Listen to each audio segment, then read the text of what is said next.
Panglima TNI Jenderal Agus Subianto resmi mempromosikan Kolonel Charles Yohanes Aling menjadi Brigadir Jenderal, Brigjen.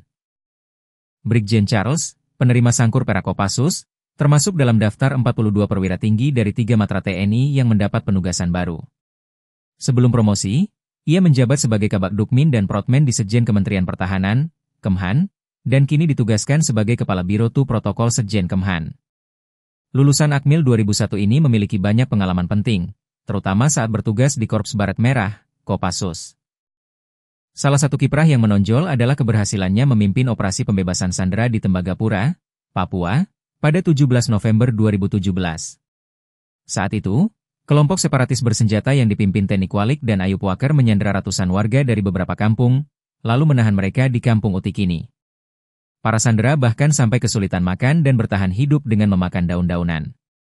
TNI kemudian menggelar operasi militer lewat pembentukan Tim Maleo, yang terdiri dari 13 personel Kopassus terpilih.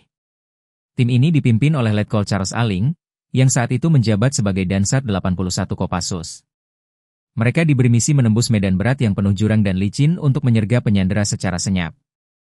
Kendati kondisi di lapangan sangat berat, hujan lebat, suhu ekstrim, kelaparan karena kehabisan logistik, tim tetap bertahan. Setelah menunggu waktu yang tepat, serangan dimulai dengan tembakan mortar sebagai penanda.